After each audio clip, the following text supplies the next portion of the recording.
آج مسلمان اس قدر پستی اور زوال کا شکار ہو چکے ہیں، ہمارے پاس اپنی اپلیکیشنز ہی نہیں ہیں، ہمارے پاس اپنے ٹولز ہی نہیں ہیں۔ یہ تعلیم کا بھی فائدہ ہے، اس کا انکار نہیں کر رہا، لیکن اللہ کی قسم غور و فکر کر لو، آج پاکستان بھی اس کرۂ ارض کے اوپر اس خطرناک خطے میں اگر محفوظ ہے تو اللہ کی قسم کھا کے کہتا ہوں اس ایٹم بم کی وجہ سے محفوظ ہے، کہ چلو شکر ہے اس خطے کے حکمرانوں نے یہ سوچ لیا اور نبی کی اس حدیث کے اوپر عمل کر لیا کہ واقعی قوت کا دار و مدار اسلحے پر ہوگا، شکر ہے وہ حاصل کر لیا۔ لیکن تمام اسلامی ممالک کو اس کی طرف آنا پڑے گا۔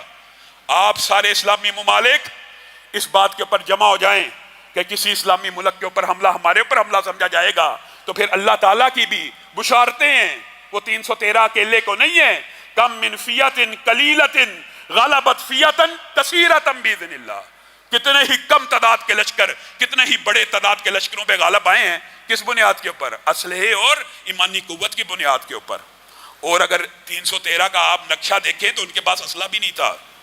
کافر ہے تو شمشیر پہ کرتا ہے بھروسہ، مومن ہے تو بے تیغ بھی لڑتا ہے سپاہی۔ کہاں ہے وہ مومنانہ اوصاف؟ وہ اوصاف ہم نے کھو دیے ہیں، پھر اب ہم ماتم کریں، وویلا کریں۔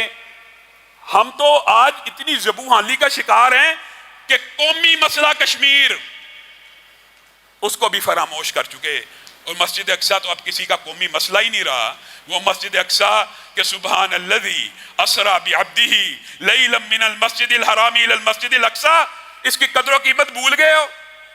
نبی کریم کو یہاں پہ لے کے جایا گیا، جبریل امین ہمراہ ہیں، نبی کریم نے دیکھا بڑے خوبصورت چہرے ہیں، کہا کون لوگ آئے ہیں؟ کہا آدم سے لے کے عیسیٰ تک جتنے پیغمبر اور رسول اٹھا لیے گئے تھے آج اتارے گئے ہیں معجزے کے طور پہ۔ کیا کرنے کے لیے اتارے گئے ہیں؟ نماز کو ادا کرنے کے لیے اتارے گئے ہیں۔ یہ نماز کو ادا کیوں نہیں کر رہے؟ یہ نماز کو ادا کیوں نہیں کر رہے جبریل امین؟ جبریل امین نے کہا ان کو اپنے امام کا انتظار ہے۔ ان کا امام کون ہے؟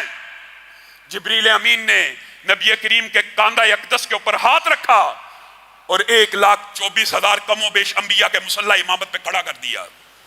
یہاں پہ تیرے نبی نے اتنے نبیوں کو امامت کرائی۔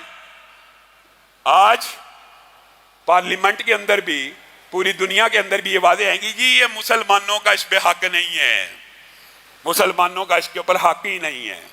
اور خدا کا واسطہ یہ لبرل مافیا کی آنٹیاں آج سوئی ہوئی ہیں، ان کو انسانی حقوق اب یاد نہیں آ رہے کہ کسی مسلمان کو اس کی مسجد کے اندر عبادت نہیں کرنے دی جا رہی؟ کیوں یہ ویلا نہیں مچا رہی؟ کیوں نہیں آواز اٹھا رہی؟ کیونکہ سارے چینلز وہی ہیں، سارے پیسوں کی آمدرف وہیں سے ہے۔ جو امریکہ کا پالا ہوا ہے کتا ہے، اس کی بھی ہمیں نوکری پہ مجبور کیا جا رہا ہے۔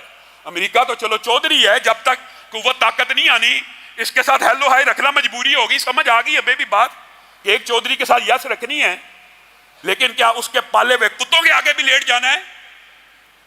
اسرائیل کو کوئی باضمیر بندہ کس اصول کی بنیاد کے اوپر تسلیم کرے؟ کیسے تسلیم کرے؟ اللہ رب العزت سے آپ سب لوگ، پھر بات وہی آ جاتی ہے، ہم دعائیں کر سکتے ہیں اور کیا کریں؟